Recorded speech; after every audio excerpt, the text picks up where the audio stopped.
Videos देखने के लिए सब्सक्राइब करें जनसत्ता.com, बेल आइकन दबाकर पाएं लेटेस्ट नोटिफिकेशंस। किसने कहा था नेहरू को तानाशाह? किसे कहा नेहरू ने झूठा? फ्रीडम ऑफ स्पीच पर क्यों खींची? दो दिग्गजों के बीच तलवार। नमस्कार, जनसत्ता में आपका स्वागत है। भारत का संविधान अपने लागू होने की तारीख के साथ ही सभी नागरिकों को बोलने और विचार अभिव्यक्त करने की आजादी देता है, मगर संविधान लागू होने के महज 16 महीनों के बाद ही तत्कालीन जवाहरलाल नेहरू सरकार ने आर्टिकल 19(1)(a) के तहत दिए गए इस अधिकार में संशोधन कर दिए। संविधान का पहला संशोधन अब तक का सबसे ज्यादा बहस करने वाला संसदीय मुद्दा बना, जिस पर 16 दिनों तक संसद में डिबेट चली।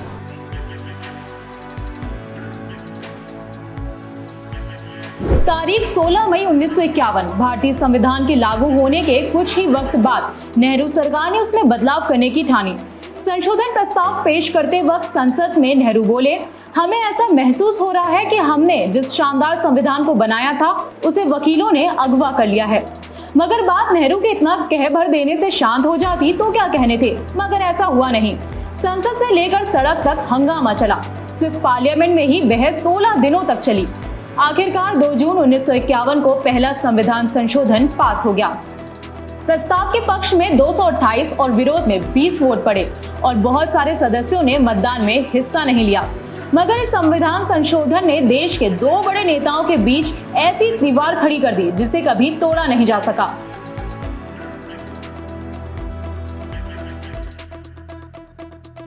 लेखक त्रिपुर दमन सिंह अपनी किताब 16 stormy days the story of a first amendment to the constitution of India में लिखते हैं, दिल्ली में सरकार की कोशिश थी कि आरएसएस के मुख्य पत्र ऑर्गेनाइजर पर सेंसरशिप लागू की जाए, मगर मुंबई में केंद्र की ये कोशिश संवैधानिक मजबूरियों के चलते नाकाम हो जा रही थी।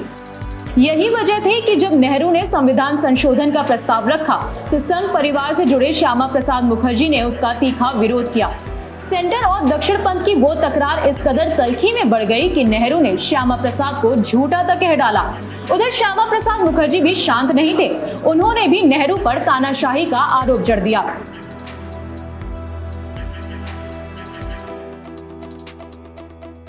अपनी किताब 16 stormy days the story of a first amendment to the constitution of India में त्रिपुर दमन सिंह लिखते हैं कि 1951-52 में पहले आम चुनाव भी होने वाले थे। नेहरू सरकार जमींदारी उन्मूलन समेत कई सामाजिक सुधार के कदम उठाना चाहती थी, मगर डर था कि भारत का संविधान इसके आड़े आ सकता है और लड़ाई अदालतों में लंबी खिंच सकती है। लिहाजा कुछ कांग्रेसी मुख्यमंत्रियों ने संविधान संशोधन का सुझाव दिया, जिसे नेहरू ने कबूल कर लिया।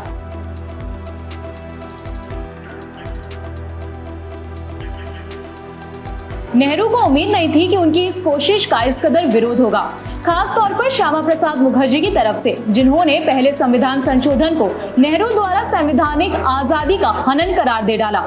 वैसे आपकी जानकारी के लिए बता दें कि अभिव्यक्ति की आजादी को मौलिक अधिकारों में शामिल करने को लेकर संविधान सभा के सदस्यों के बीच भारी मतभेद था।